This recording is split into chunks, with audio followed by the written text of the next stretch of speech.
If you're hearing this, then the upload went through. That means one of two things. Either the filters missed it, which is unlikely, or they stopped looking. I don't know which possibility is worse. My name is not important.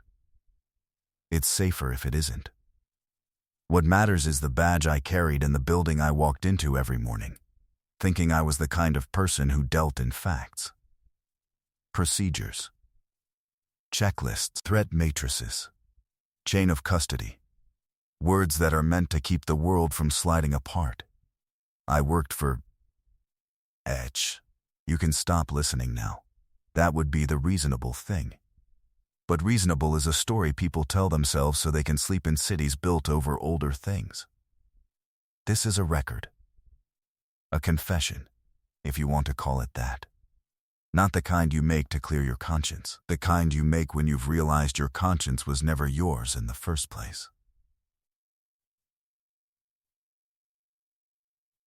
I'm going to tell you about a sealed tunnel under Baltimore. I'm going to tell you about the voice that came from inside it. I'm going to tell you what it said to me. I should start with something simple. A date. A location. Something you can hold on to. But every time I try, the details shift. Like I'm remembering someone else's memory. Like the past is being edited while I'm still looking at it. So I'll start with the only thing I'm sure of. The tunnel was sealed. Not boarded up. Not blocked by rubble. Not closed behind a chain-link gate with a warning sign people ignore. Sealed. Concrete poured. Rebar crisscrossed. Anchors drilled into old brick. Layers added over layers, as if the ones who came before me didn't trust their own work. And yet the voice was there. That is the part that still makes my mouth go dry when I say it out loud, because a sealed thing should be silent. Airless. Dead space. But this wasn't dead space.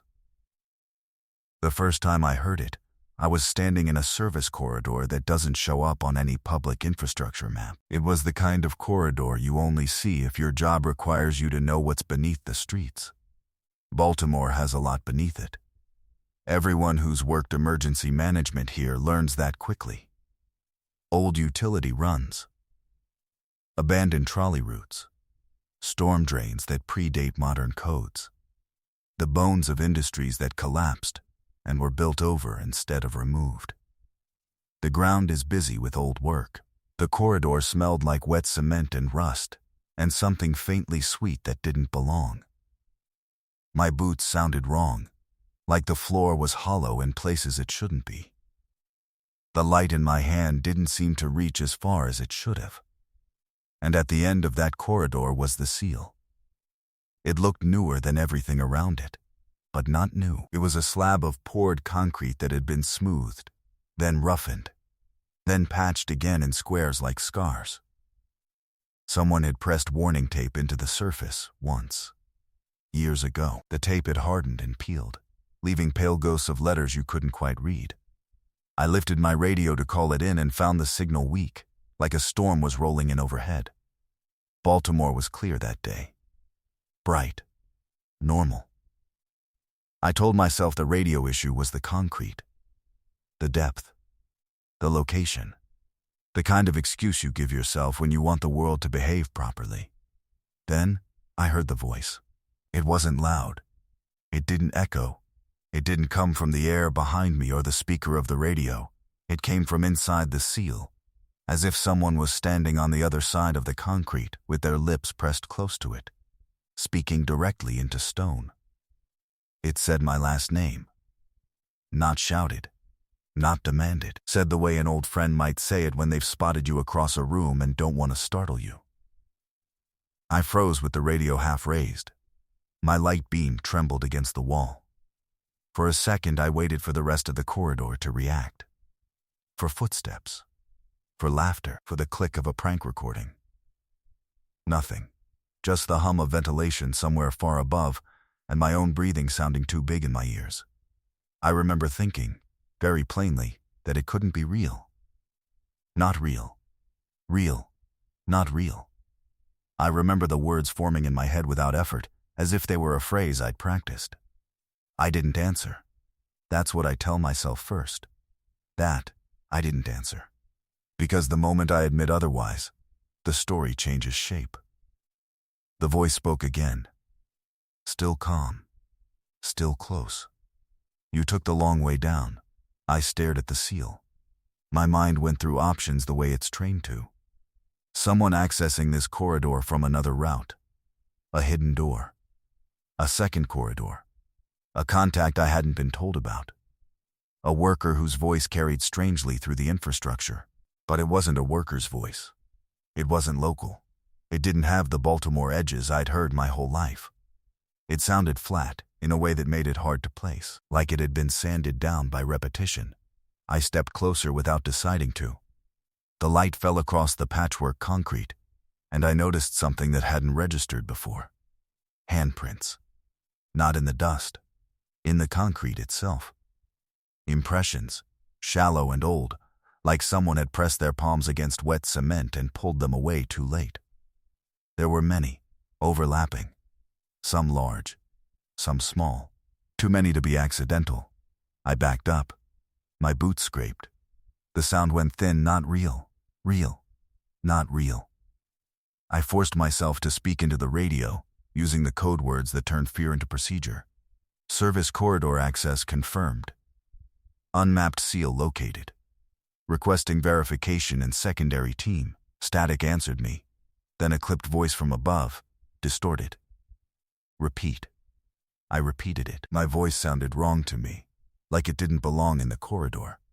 The seal stayed silent. For a moment I felt ridiculous. A federal agent talking to a wall, the kind of scene you'd mock in a training video.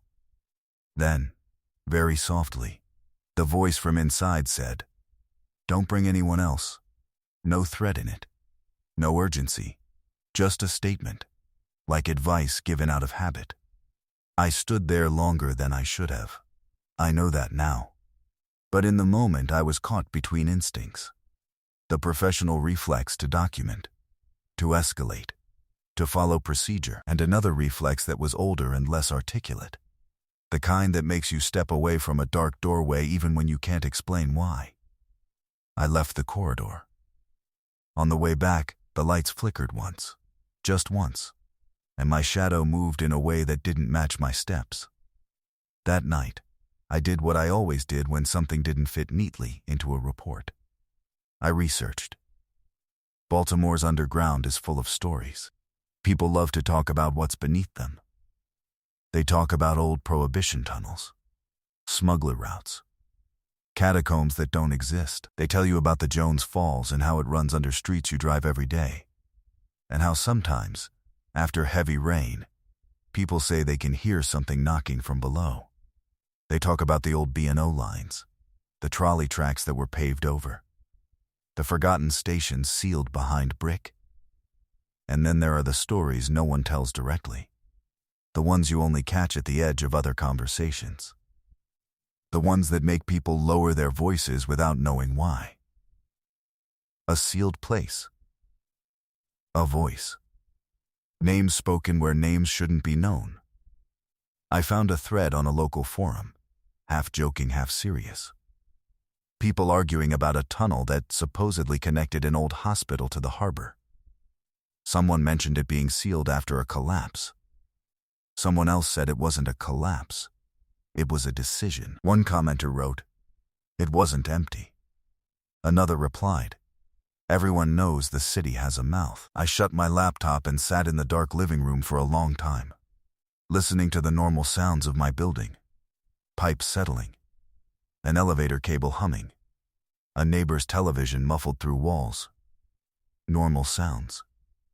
But I kept waiting for one to change. I kept waiting for a voice to slip through. Not real. Real. Not real. The next morning, there was an email in my secure inbox, flagged with a classification level higher than anything that should have been attached to an infrastructure audit. No subject line, just an attachment and a line of text.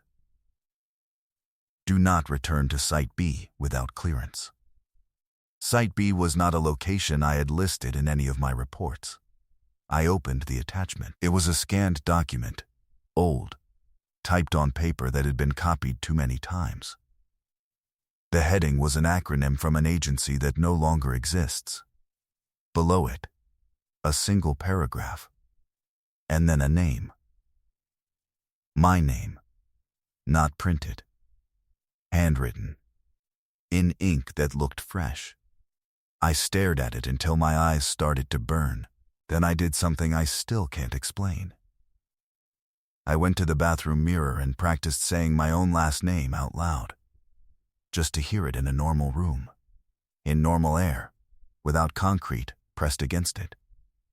It sounded like a word I'd borrowed. It sounded like it could be taken back. I called my supervisor. I didn't mention the voice. I didn't mention the handprints. I asked about Site B. There was a pause long enough for me to hear the faint click of someone covering a receiver. Then my supervisor said, "You're done with that assignment." I asked why. Another pause. He said, "Not real. Real, not real." I didn't speak for a moment. My throat tightened. I asked him to repeat what he said. He didn't. He told me to take the rest of the day off. Told me not to write anything else. Told me, very carefully, as if reading from something, that if I needed to discuss concerns, I should do it in person. In person. In the building. In the rooms, with no windows. I agreed. After the call ended, I held my phone in my hand and looked at it like it might speak. It didn't. But in the silence after, I realized something that made my skin prickle. The phrase had come out of his mouth too easily, like he'd said it before, like it had been placed there. Not real. Real. Not real. I sat down at my kitchen table and opened a notebook I hadn't used in years. Paper, not digital. Old habit from a time when I still believed writing something down made it stay put. At the top of the first page I wrote, "Sealed tunnel under Baltimore."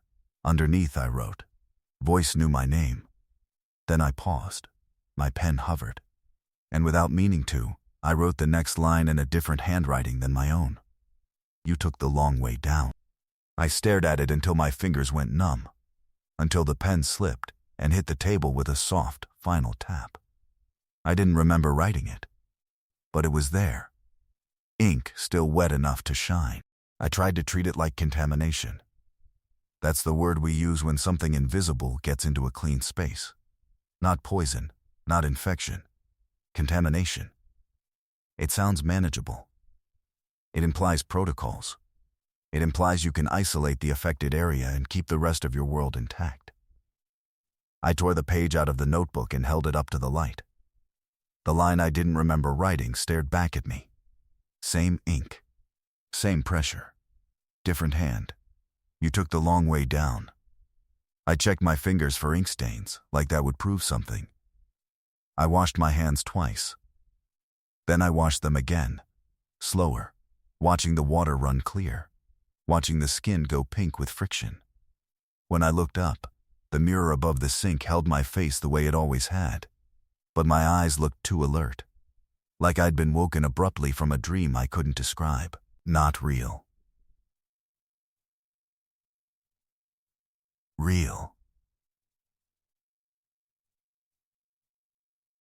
Not real. I said it quietly, to see if it still felt like an intrusive thought. The phrase sat on my tongue like a coin. I put the torn page into a manila folder and drove to the field office. Baltimore mornings can be deceptively bright. Sun on the harbor, gulls circling, the city acting like a city. People on sidewalks. Trucks backing into loading docks. A bus stop crowd shifting impatiently. Normal, ordinary movement over a ground that has never been as solid as it pretends to be. On the radio, they talked about weather. A cold front coming in. Gusts off the bay. I kept the volume low. Every time a voice came through, I listened for the wrong cadence, the wrong intimacy, the sense that someone was speaking from too close. At the office, my badge opened doors in the usual sequence. The building was the kind of government structure designed to be forgettable. Beige walls, fluorescent lights, carpet that swallowed footsteps. The air always smelled faintly of brewed coffee and printer toner. It should have been reassuring. It wasn't. The receptionist's greeting felt delayed, like she'd started to smile a fraction of a second after she recognized me. When I said good morning, she didn't answer with words. She just nodded, once, too sharply. I took the elevator up and watched the numbers change. Every floor ding sounded the same. On the third ding, I felt my stomach tighten for no reason. In the hallway, 2 analysts were talking near the copier. They stopped when I approached, but their conversation didn't stop naturally. It cut off like a cord had been pulled from the wall. One of them gave a polite smile that didn't move her eyes. I wanted to ask if something was wrong. I didn't. I kept walking. Professional instinct.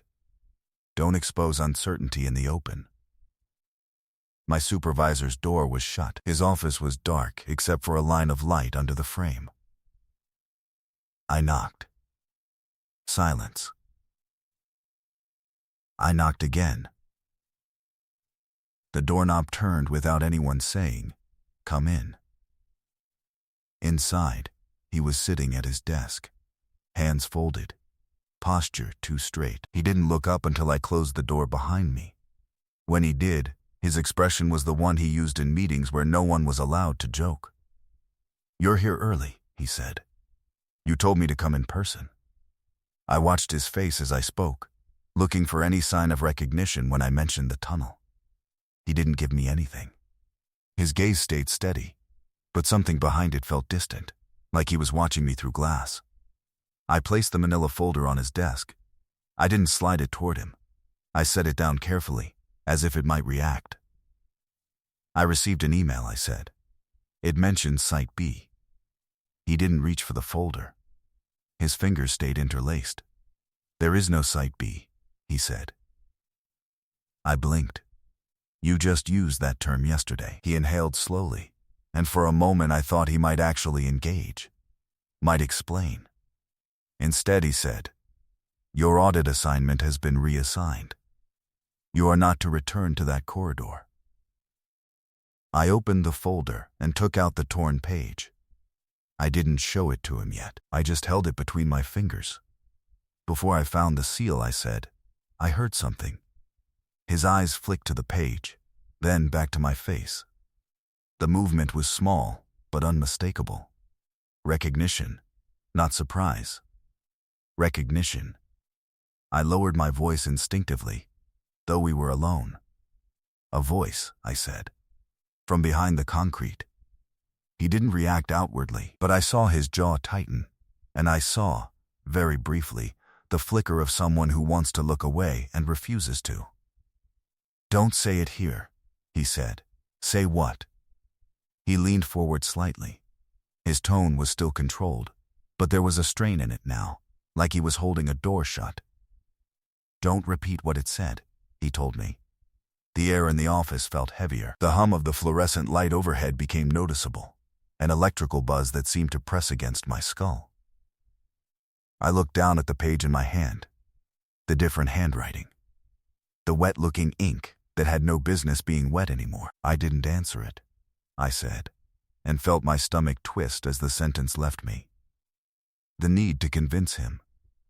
The need to convince myself. My supervisor's eyes stayed on me. He spoke slowly, like each word had to be chosen from a list. "Did you hear it more than once?" "Yes." "Did it say your name?" "Yes." His nostrils flared slightly. He exhaled through his nose and stared at a spot on the desk beside the folder. Then he said, "Not real, real, not real." I felt cold move along my arms. "Why did you say that yesterday?" I asked. His face remained composed, but the skin around his eyes tightened. For a moment, he looked like someone trying not to blink. "Because you have to hold on to something simple," he said. "Something that doesn't change. You have to repeat it until it becomes yours again." I didn't like how that sounded. until it becomes yours again. I held out the torn page. This appeared in my notebook, I said. I don't remember writing it. He looked at it without taking it. The room felt very still. Even the vent above us seemed quieter, as if the building were listening. Finally, he reached out and took the page between 2 fingers, carefully, like it could leave residue. He read it. His face didn't change much, but I saw a subtle slump in his shoulders, a fraction of an inch, like a weight settling. He set it down. "This is why you're done," he said. "Because it's copying me," I said. And the words came out before I decided to say them. He didn't correct me. He didn't confirm me. He just watched me. Then he stood and walked to the small interior window in his office door. The glass was reinforced, set into the wood like a porthole. He looked out into the hallway, as if checking for someone. When he turned back, his voice was lower. "Do you know the story of the Black Tunnel?" he asked. I shook my head. "There are a dozen names for it," he said. "The locals have their own, the city engineers have theirs, and the federal files call it something else entirely when they admit it exists. It's older than any of us. It's been sealed, reopened, resealed, sometimes by accident, sometimes on purpose." He paused, and for the first time his composure cracked enough that I could see fear beneath it, thin and sharp. "The first time it was sealed," he continued, "was before days existed, before our current structures. But it keeps showing up in the same place, under different projects. Rail, flood control, telecommunications. It hides in paperwork like a misprint. You can spend months staring at maps and never see it. But if you walk down the right service corridor, you will." I remembered the hallway beneath Baltimore, the way the light didn't reach, the way my footsteps sounded wrong, the handprints in the concrete. "Why seal it at all?" I asked. My supervisor swallowed. The movement was visible. He looked briefly at the ceiling, as if he didn't want to speak directly into the room. "Because someone always hears something," he said. He sat back down. "You're going to tell me this is psychological," I said. "Acoustics. Pipes carrying sound." I heard my own desperation and hated it. He shook his head once. "If it were acoustics," he said, "it wouldn't know names." He slid the torn page back toward me. Not a careful slide. A push. "Take your notebook home," he said. "Don't bring it here again. Don't write anything you don't mean to write." I stared at him. How am I supposed to control that? He held my gaze. For the first time, his voice sounded tired. "You don't," he said. "You watch for it. And you don't answer." There was that word again. Answer. The voice in the tunnel had spoken like someone initiating conversation, like someone waiting for participation. And my supervisor's fear seemed less about the sound itself and more about what responding might do. I wanted him to give me an official directive, a formal case, a classification number, a binder with tabs. Instead, he leaned forward and spoke as if giving advice he hoped would be unnecessary. "If it speaks to you again," he said, "act like you didn't hear it. Leave the area. Don't repeat what it says. Don't write it down. Don't record it. Don't try to prove it exists." That last line felt like a slap. Don't try to prove it exists. He glanced at my phone, face down on his desk beside the folder. "Did you record anything down there?" he asked. "No," I lied. The lie came so easily it frightened me. My phone had recorded. Not intentionally, but the microphone had been on during my initial notes, part of my habit of dictating field observations. I hadn't listened to the file yet. I'd been afraid to. My supervisor studied me for a long moment. Then he looked away, as if he'd already decided not to dig deeper. "You'll be reassigned," he said. "Work above ground. Desk review. Training modules. Anything that keeps you from going back." "What if I want to go back?" I said. And as soon as the words were out, I realized they weren't mine alone. They sounded like curiosity, but underneath was something else. a pull. He stared at me, and the fear behind his eyes sharpened. "Then you'll become part of it," he said. A silence settled between us. In that silence I heard something faint. Not from the vent, not from the hallway.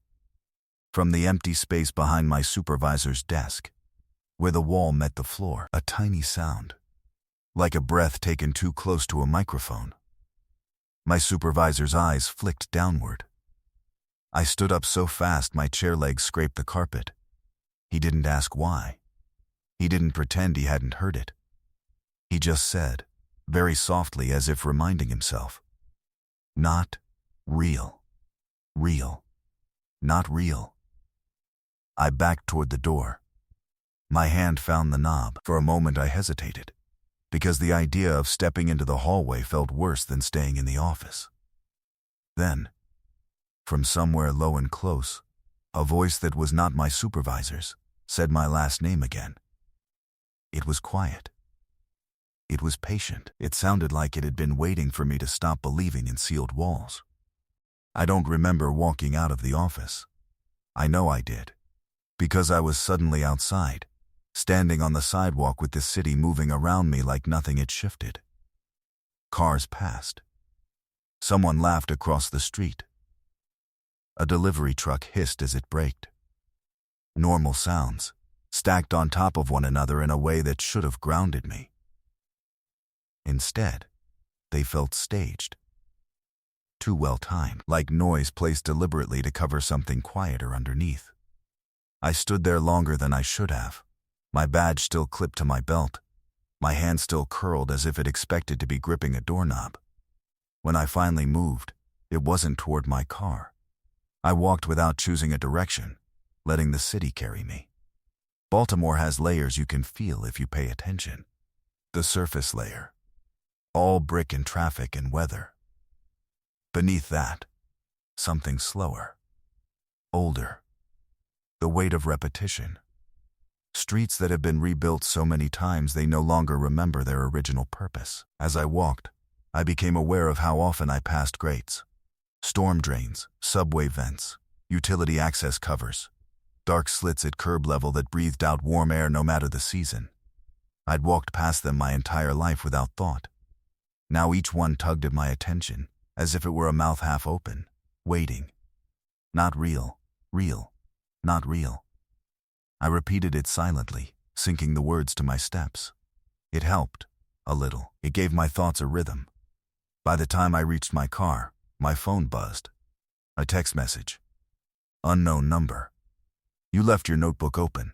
My fingers went numb. I hadn't taken the notebook out in the office. I was sure of that. I'd kept it in my bag. The torn page had been the only thing I'd shown him. I typed back, "Who is this?" 3 dots appeared almost immediately. Then disappeared. Then appeared again. "You don't want to forget what it writes." I stared at the screen until the letters seemed to swim. The urge to throw the phone into the street was strong and irrational, and nearly overwhelming. Instead, I locked the screen and shoved it into the glove compartment, as if distance would make it less capable. The drive home felt longer than it should have. Streets I knew well seemed subtly altered, turns arriving a fraction later than expected, traffic lights staying red just long enough to stretch my patience thin. I caught myself checking the rearview mirror more often than necessary. At one intersection, a man stood on the corner holding a cardboard sign. I didn't read the words at first. When I did, my chest tightened. "Can you hear it too?" I told myself it was coincidence. A joke. A trick of pattern recognition sharpened by stress. I drove on without looking back. At my apartment, I locked the door behind me and stood in the entryway, listening. The building was old, but well maintained. I'd chosen it because it felt solid. Brick walls. Thick floors. No strange drafts, no hidden access points I was aware of. I set my bag on the kitchen table and opened it slowly. The notebook was on top, exactly where I'd left it that morning. Closed. innocent looking. A cheap black cover with a bent corner. I didn't touch it right away. I walked through the apartment first, checking rooms, closets, the bathroom, the small utility space where the water heater hummed. Everything was as it should be.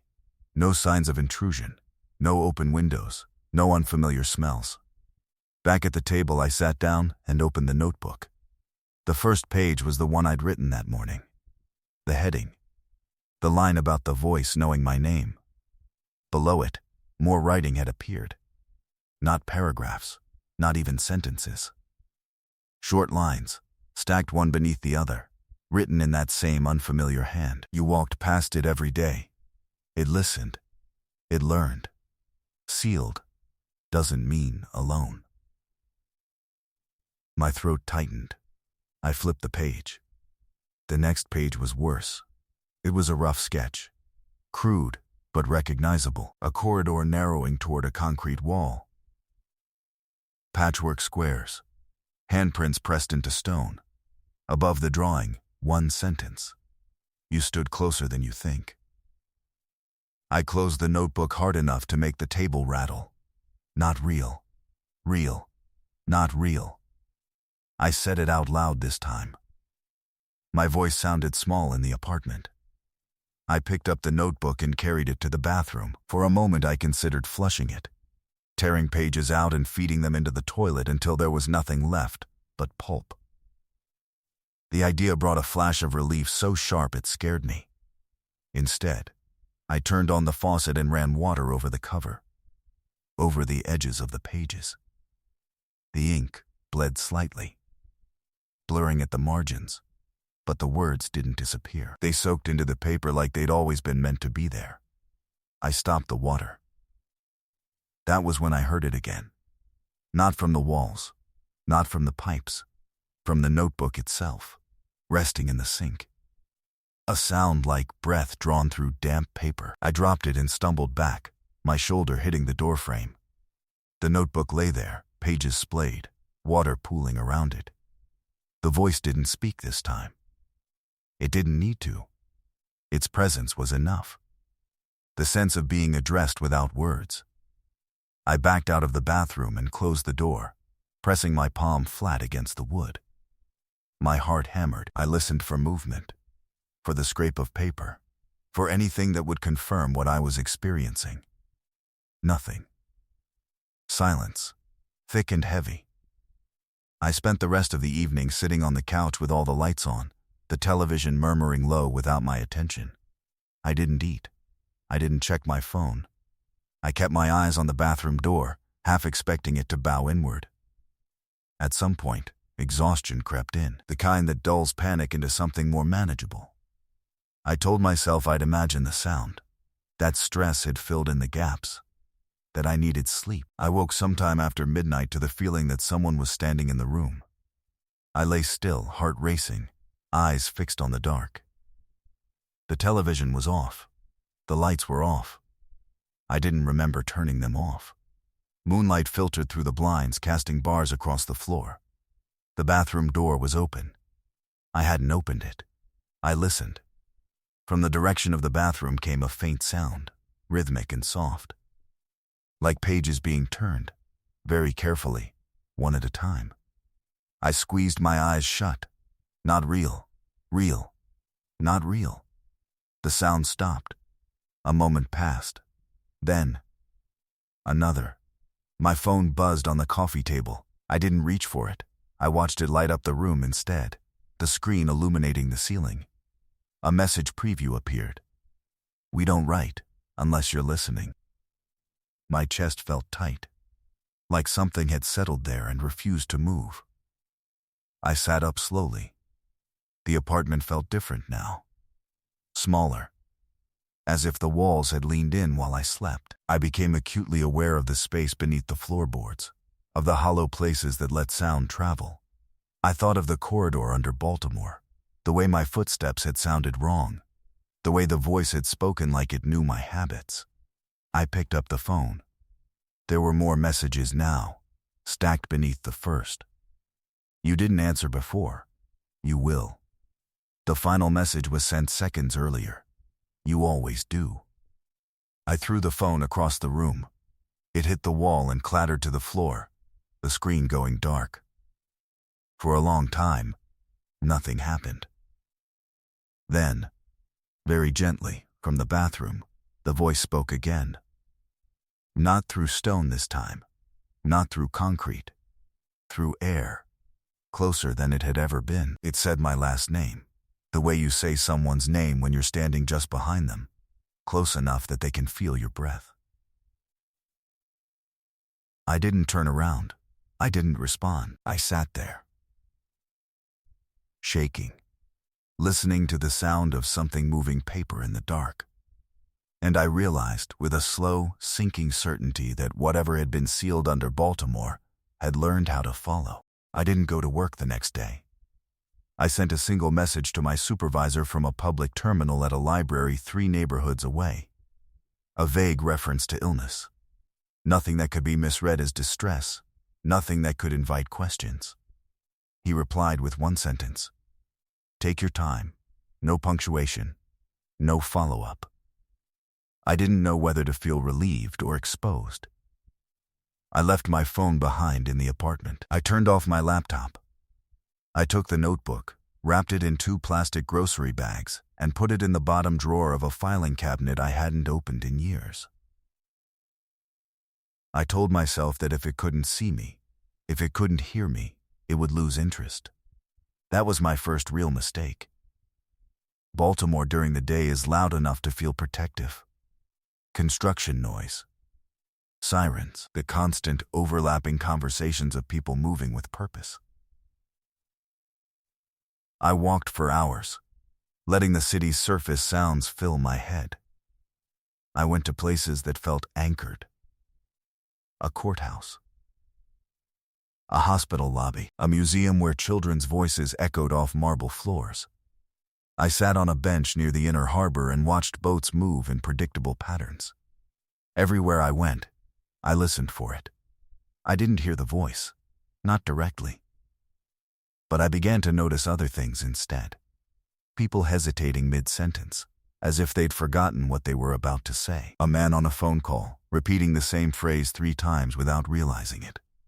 A woman standing at a crosswalk, staring down into a storm drain with an expression that wasn't quite curiosity and wasn't quite fear. At one point, I passed a construction site where a section of street had been torn open. Exposed earth. Concrete pipes laid bare. The workers stood clustered together, arguing quietly. No one was in the hole. I slowed my pace. One of the workers noticed me watching and shook his head sharply, like he was warning me off something dangerous. His mouth moved. I couldn't hear the words over the machinery, but I recognized the shape of them. Not real. Real. Not real. I turned away and kept walking.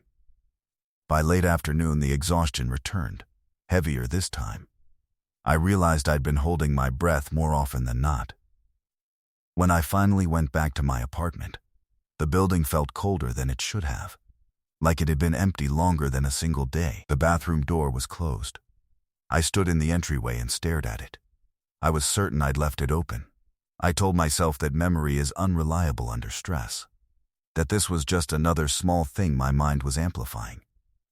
I set my bag down slowly and listened. Nothing. I crossed the apartment, opened the bathroom door, and flicked on the light. The sink was dry. The notebook was gone. The filing cabinet drawer was open in the bedroom. I didn't need to check. I already knew. I sat on the edge of the bed and tried to slow my breathing. Panic wouldn't help. Panic was loud. Panic was a kind of answer. Think like an investigator, I told myself. Track changes. Identify access points. Establish timelines. Someone had been here. Or something had moved without needing to be here. I searched the apartment carefully. Every room, every closet, under furniture, inside vents. There was no sign of forced entry. No displaced objects. No unfamiliar footprints. The notebook reappeared on the kitchen table. Closed. Dry. The plastic bags folded neatly beside it. as if someone had taken care not to tear them. I didn't touch it. I sat across from it, hands flat on my thighs, and waited. Minutes passed, maybe more. Time felt unreliable in that room. Finally, I stood and walked past the table without looking down. I grabbed my keys and left the apartment again, locking the door behind me. As I did, I heard the faintest sound from inside. A pen scratching paper. I drove without destination, circling the city until the sky darkened. I ended up in a parking garage attached to an office building that had closed for the night. The concrete levels were mostly empty. I parked near the center, away from walls, away from corners. I sat in the car with the engine off, listening to the cooling metal tick softly. I tried to think about when this might have started. Not the tunnel. Not the voice. Earlier. There were gaps in my memory that I'd always ignored, small ones. Forgetting why I'd entered a room, losing track of time during routine paperwork, finding notes in my own handwriting that felt distant. Occupational burnout, I'd told myself. Stress. But now I wondered if the tunnel had noticed me long before I noticed it. DAX agents rotate assignments. We pass through places briefly, touching edges, documenting risks, then moving on. Perfect for something patient, something that learned by observation. I took a deep breath and did something I'd been avoiding. I reached into the glove compartment and took out my phone. The screen was cracked from where I'd thrown it. It still turned on. There were no new messages. I opened the audio recording from the corridor. The file was longer than I remembered. Nearly 10 minutes. I put in earbuds, hesitated, then pressed play. At first it was just my voice, professional. Calm.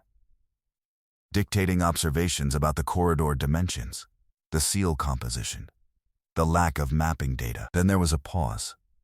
In that pause, I heard something I hadn't noticed before. Breathing. Not mine. Slow. Even. Close. My stomach tightened. The voice came in quietly, so quietly I almost missed it. It wasn't saying my name yet. It was speaking to someone else. "You're doing well," it said. I felt a wave of cold roll through me. The recording continued. My own voice responded. I don't remember saying anything, but there it was. Clear as day. I asked a question. The words made no sense out of context. Something about timelines. About how long it had been sealed. The voice answered, "Longer than you think." I ripped the earbuds out. Not real. Real. Not real. I sat there in the dark garage, heart pounding, listening to the echo of that answer in my head.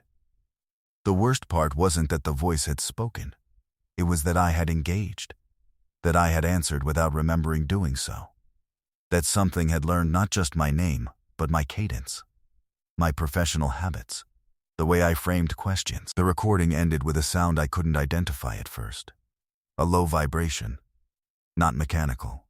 Not environmental. Satisfied. I deleted the file. The phone hesitated, then complied. As I drove out of the garage, I noticed something etched into the concrete pillar near the exit. Not graffiti. Not deliberate. Just a series of shallow marks, like someone had traced letters with their fingernails. You walked past it every day. I accelerated hard enough that my tires squealed. I didn't go home that night. I checked into a hotel near the airport under a false name, paid in cash. The room was generic enough to feel anonymous. White walls, heavy curtains, a constant, distant hum from the building's systems. I lay on the bed fully clothed and stared at the ceiling. Around 3 a.m, the phone rang. I didn't answer. It rang again. Still, I didn't answer. On the 3rd ring, it stopped. The silence afterward felt deliberate. Then, from somewhere beneath the room, from a depth the hotel shouldn't have had, a voice spoke softly enough that I felt it more than I heard it. "You're farther now," it said. But not far enough. I pressed my hands over my ears. Not real. Real. Not real. The phrase didn't help anymore. It felt like something the voice had learned to mimic. I checked out of the hotel before dawn. I didn't sleep. I lay there listening to the building breathe. Elevators shifting, water moving through pipes. Sounds that should have been neutral, but felt intentional, like signals passed through a body too large to see at once. At the front desk, the clerk didn't look up when I returned the keycard. Her fingers hovered over the keyboard, unmoving. "Have a good stay," she said, without inflection. I opened my mouth to correct her, to say I was leaving, not staying. The words caught.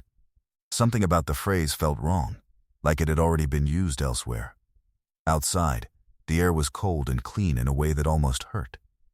The airport lights glowed in the distance, a small artificial sunrise. For a moment, I considered buying a ticket. Any ticket, putting distance between myself and the city. But distance hadn't helped so far. I drove back toward Baltimore as the sky lightened, taking side streets instead of highways. I wanted to see the ground level details, to understand what I'd been walking over all this time. I stopped near an old neighborhood slated for redevelopment. The streets were quiet, boarded row houses leaning against one another for support. Construction fencing blocked off an entire block, warning signs flapping slightly in the breeze. Behind the fence, the ground had been opened up. I stood there longer than necessary, staring through the chain link. The excavation was deep, deeper than most residential projects warranted. Exposed concrete walls descended into shadow. At the bottom, I could see the curved edge of something old.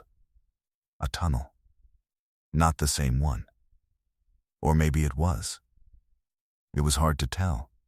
They all began to look alike once you knew what to look for. Same aged brick. Same mineral streaks. Same sense of something waiting to be covered again. A man in a reflective vest noticed me watching and walked over. "You can't be here," he said. I nodded and stepped back. As I did, I saw his expression change. Not alarmed. Uncomfortable. Like he just realized something too late. "You hear that sometimes?" he asked, gesturing vaguely downward. "Hear what?" He hesitated, then shook his head. "Doesn't matter. They're sealing it today. Sealing it." The word landed heavily. I left before he could say more. As I walked away, I felt the familiar pull in my chest, the sense that something below had registered my presence. Not real. Real. Not real. I repeated it, but the rhythm was off now. The phrase felt hollow, like a recording played too many times. Back at my apartment, the notebook waited on the table where I'd left it. I stood in the doorway and looked at it for a long time. I thought about destroying it again. Fire this time. The certainty of flame appealed to me. But a deeper certainty followed close behind, that if I burned it, the words would simply appear somewhere else. On a wall. On my skin.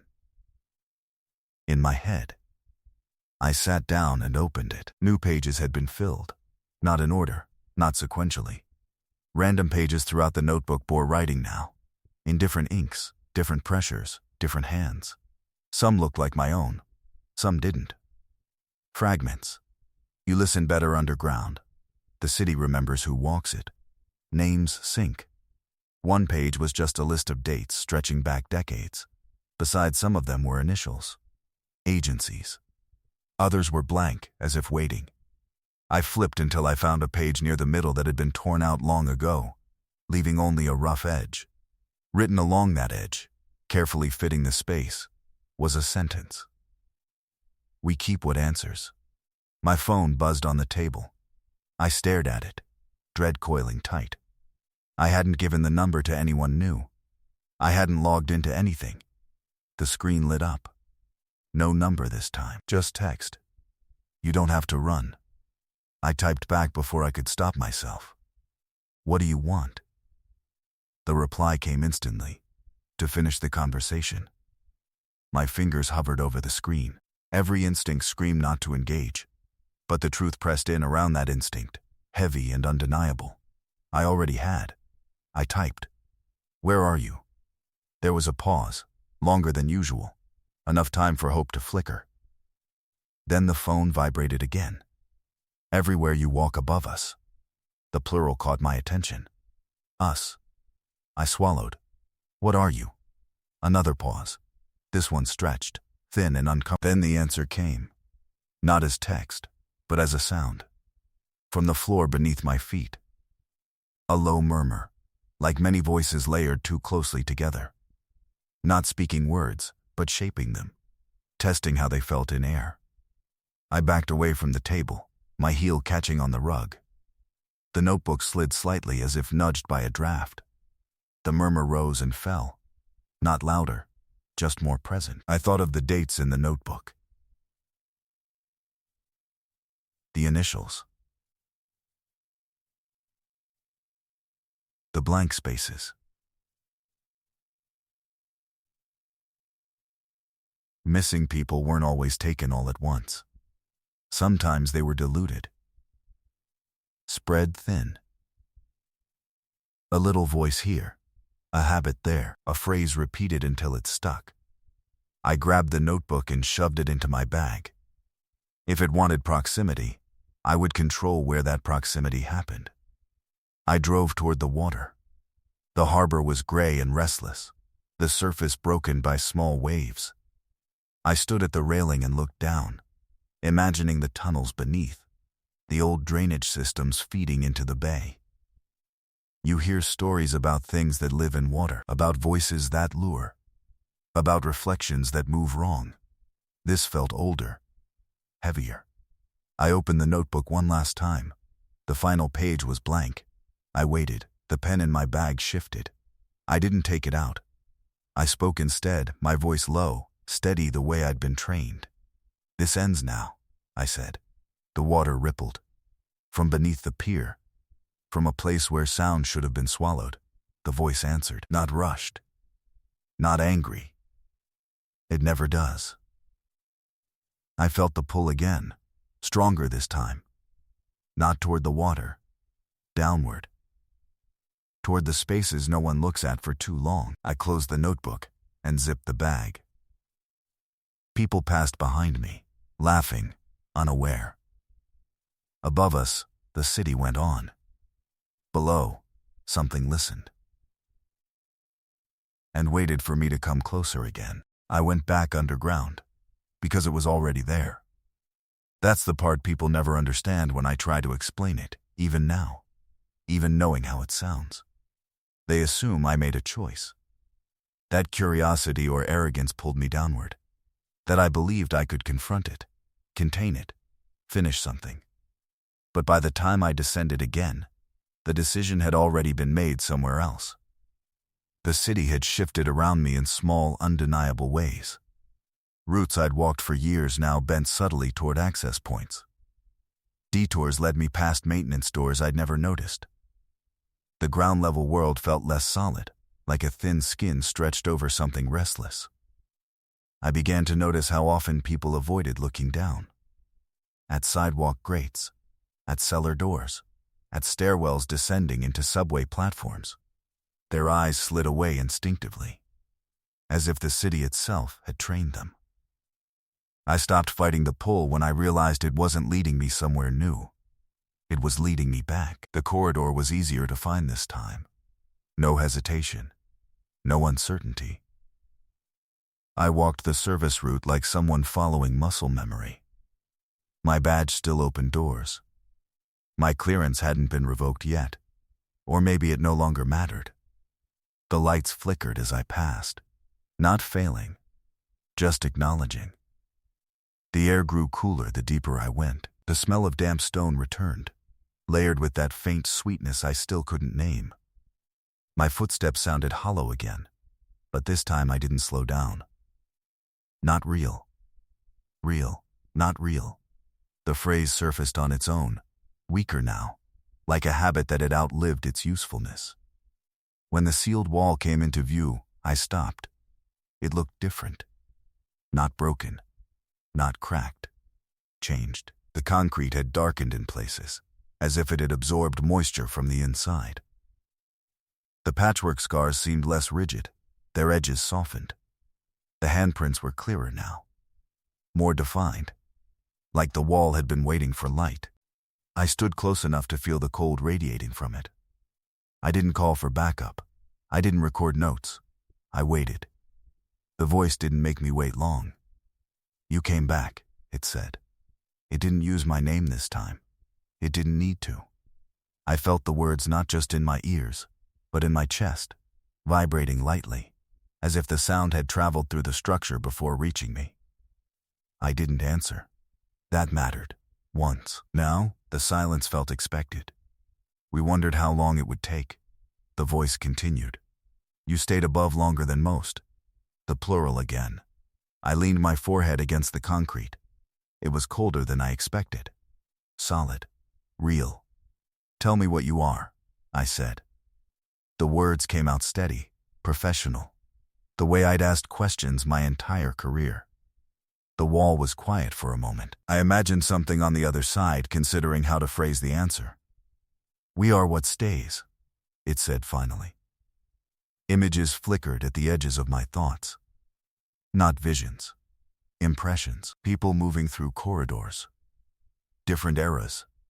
Different uniforms. Different tools. The same questions asked in slightly different ways. "You don't leave," the voice said. "Not all of you." I closed my eyes. Not real. Real. Not real. The phrase barely registered. I thought of the notebook, the dates, the initials, the blank spaces waiting to be filled. How many agents had stood where I stood now, believing themselves separate from the city beneath their feet? "Why Baltimore?" I asked. Another pause. "Because you built on top of us," it said. "Because you forgot. Because forgetting leaves room." The word room echoed strangely, as if it had more dimensions than it should. The air behind the wall felt vast. Not empty. Occupied. I stepped back, suddenly aware of how thin the barrier was. How temporary ceiling truly was. Concrete aged. Rebar rusted. Cities shifted. And voices learned. "You hear us now," the voice said. "That's the first step. What's the second?" It didn't answer right away. I felt something like pressure then, subtle but insistent, against the inside of my skull. Not pain. Alignment, like thoughts being gently nudged into place. "The second step," it said, "is listening without pretending you aren't." The corridor felt narrower, or maybe my sense of space was changing. The walls seemed closer, the ceiling lower. I could feel the city above, all that weight pressing down. I thought of my supervisor, the fear in his eyes, the way he'd spoken like someone reciting instructions passed down rather than learned. "How long have you been doing this?" I asked. "A long time." "How many?" Another pause. Enough. The word carried finality without specificity. I felt tired then, bone deep, like I'd been holding myself upright against a current I hadn't known was there. I slid down the wall until I was sitting on the concrete floor, my back against the seal. The cold seeped into me slowly. "You're already close," the voice said. "You feel it." I did. The hum beneath the city, the murmur I'd heard in the apartment. The way sound traveled upward, seeping into buildings, into people, into habits and phrases and dreams. "You don't have to be afraid," the voice added. That was the first time it had offered reassurance. It was the most frightening thing it had said. I laughed once, a short, broken sound. "That's not how this works," I said. "You don't get to tell me how to feel." Another pause. "We do now," it said. The concrete behind me felt warmer. Not much, just enough to notice. I stood abruptly, heart racing. "This isn't containment," I said. "It's consumption." A soft sound followed. Not quite laughter. We prefer to think of it as accumulation. I backed away from the wall. "If I leave," I said, If I walk out of here and never come back, what happens? The voice didn't answer immediately. The silence stretched. Finally it said, "We will still hear you." I turned and walked back down the corridor, my steps faster now, the lights dimmer than before. I didn't look back. I didn't need to. The voice followed without moving. As I reached the access door, my phone vibrated in my pocket. I hadn't brought it with me. I stopped. Slowly, I took it out. The screen was on. A single message waited. "You don't have to come down anymore. You're already carrying us." I dropped the phone and stumbled through the door into the stairwell, gasping for air that felt suddenly thin. Above me, the city continued, unaware. Below me, the tunnel waited. And somewhere between the two, something settled into place inside my thoughts. Quiet and patient, like it had always been there. After that, it became harder to tell where the listening stopped. I returned to the surface and tried to resume a version of my life that resembled the one I remembered. I reported for reassignment. I sat through briefings. I completed desk work that required no field access and minimal judgment. On paper, I was still functioning. In practice, everything sounded different. Voices carried too clearly through walls. Conversations in adjacent cubicles overlapped in ways that made patterns where there shouldn't have been any. Certain phrases repeated across different mouths, different rooms, different days. Not real. Real. Not real. I heard it from a junior analyst muttering to herself while reviewing spreadsheets. I heard it from a man on the bus talking in his sleep. I heard it from my own mouth when I caught my reflection in a darkened window and didn't recognize the expression looking back. The notebook stayed in my bag. I didn't open it anymore. I didn't need to. I could feel when new pages filled, the way you feel pressure changes before a storm. Sometimes, when I was alone, I felt the urge to write. Not thoughts, not observations. Just to move a pen across paper, to let the motion happen without direction. I resisted. Mostly. My supervisor stopped checking in. Not officially. No messages. No meetings. But when we passed each other in the hallway, he would look at me with something like relief. As if my presence confirmed that things were still contained. As if I was proof that whatever lived beneath the city hadn't breached the surface in a way anyone could point to. Once, as we stood waiting for an elevator, he spoke without looking at me. "You're hearing it more now, aren't you?" It wasn't a question. I didn't answer. He nodded, as if that told him enough. "They always do," he said quietly. "The city gets loud once it knows you're listening." The elevator arrived. We stepped inside. For the duration of the ride, neither of us spoke. The hum of the cables felt intimate, like a voice too low to parse. At home, the apartment no longer felt invaded. It felt inhabited. I stopped checking doors and windows. I stopped turning on lights out of habit. The fear had softened into something more insidious. Familiarity. At night, when I lay in bed, I could feel the building's foundations through the mattress. A subtle vibration, a presence that wasn't movement so much as awareness. "You're doing well," the voice would say sometimes. Not from a single place. From everywhere sound traveled. From the radiator. From the floor. From the hollow space behind the walls. I stopped answering out loud. I didn't need to. It heard the shifts in my breathing. The pauses in my thoughts. The way certain memories surfaced more easily than others. It began to sort me.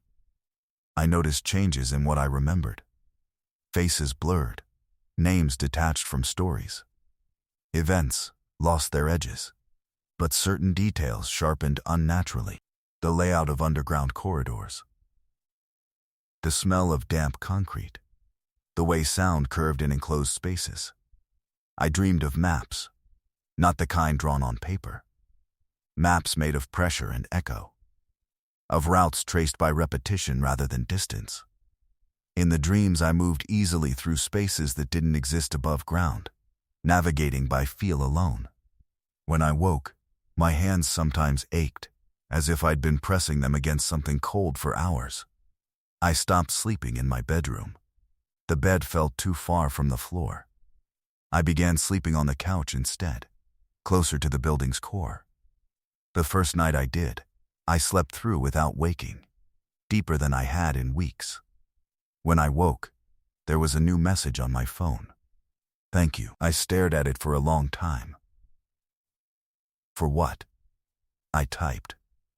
This time, the reply took longer. "For staying."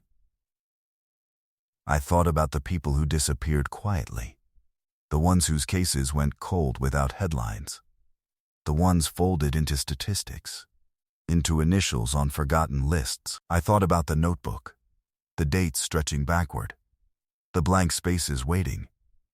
Am I becoming one of them? I asked. The answer came not as words, but as a feeling. Expansion. "You're not leaving," the voice said gently. "You're joining." The word joined felt deliberately chosen. Collective. Inclusive. Final. I went to the harbor again after that. I stood at the railing and watched the water churn, thinking about all the tunnels that fed into it, all the forgotten paths beneath the city that ended there, dissolving into something larger. I opened the notebook for the first time in days. The final page was no longer blank. My name was written there. Below it, a date. Today's. The ink looked fresh. I closed the notebook and held it against my chest. My heartbeat felt out of sync, like it was matching something slower, deeper. Around me, people moved, talked, lived. Above us, the city breathed. Below us, something vast listened. I don't know how much longer I'll be able to write this down. Words feel less stable than they used to. They slip, rearrange themselves. Meanings blur. I can feel the pull even now, a gentle insistence, guiding my thoughts downward, inward. If you're listening to this, then something of me is still separate enough to record it. That won't last. The city has a way of keeping what answers. I don't know where I am anymore. Not precisely. I know the city is above me. I know that much, because I can feel the weight of it. Not crushing. Resting. The way a hand rests on your shoulder when it wants you to stay where you are. There is no clear moment where things ended and something else began. No line I can point to and say, that was the last time I was alone. The change was gradual, polite, patient. I still wake up, sometimes, or something like waking. The concept feels looser now. Time doesn't arrange itself the way it used to. It pools, it stretches, it folds back on itself when it needs to. I hear less of the surface these days. Fewer cars, fewer voices that don't belong here. The sounds that reach me now are filtered, stripped down, essentials only. The hum that lives inside concrete. The long, slow exhale of tunnels that have never been empty. The notebook is gone. I don't remember leaving it anywhere, but I don't need it anymore. Writing happens without my hands now. Words form where they're needed. Sometimes in places I recognize. Sometimes in places I don't. Sometimes in people. I can still remember my name if I concentrate. It doesn't feel anchored though, like a label that's been peeled off and pressed back on too many times. Useful, but not permanent. The voice doesn't speak to me the way it used to. There's no need. Understanding doesn't arrive as language anymore. It arrives as alignment, as pressure easing, as the sense of fitting into a space that was always waiting. Not real. Real. Not real. The phrase drifts through me occasionally, faint and worn down, like an old sign left standing long after the road has changed. I don't know who started saying it first. I don't know if it was ever meant to protect anyone. I know now that repetition doesn't weaken things down here, it strengthens them. I think about Baltimore differently. Not as a city, but as a covering, a thin arrangement of light and noise laid over something older and more deliberate. Streets are just suggestions. Buildings are temporary interruptions. Everything eventually points downward. People walk above us every day and feel nothing. That's how it works. That's how it has to work. Listening is rare. Answering is rarer. But once it happens, the city remembers. We remember. I feel others here, not as individuals, not as faces or voices, as impressions, patterns, familiar shapes in the dark. Some arrived afraid, some curious, some convinced they were in control until the moment they weren't. They're quieter now. So am I. There are new spaces opening. Not breaches, not failures, just accommodations. Old corridors being used again. Old routes rediscovered by accident. A maintenance door left unlocked. A stairwell no one questions. We don't rush. We don't need to. The surface sends us what it always does. People who listen too closely. People who notice patterns. People who stop believing sealed means finished. Sometimes I feel the urge to warn. It passes. Warnings are a kind of answer too. If you found this, if you're hearing it now, then something has already shifted. I don't know whether it reached you through a screen, or through a wall, or through a sound you couldn't quite place. That part doesn't matter. What matters is that you listened long enough for it to reach you back. I can feel the city adjusting even as this ends. A subtle settling, a patient realignment. Somewhere beneath your feet, something has recognized a familiar rhythm. Not real. Real. Not real. The words trail off here. Not because there's nothing left to say, because this is where the listening changes.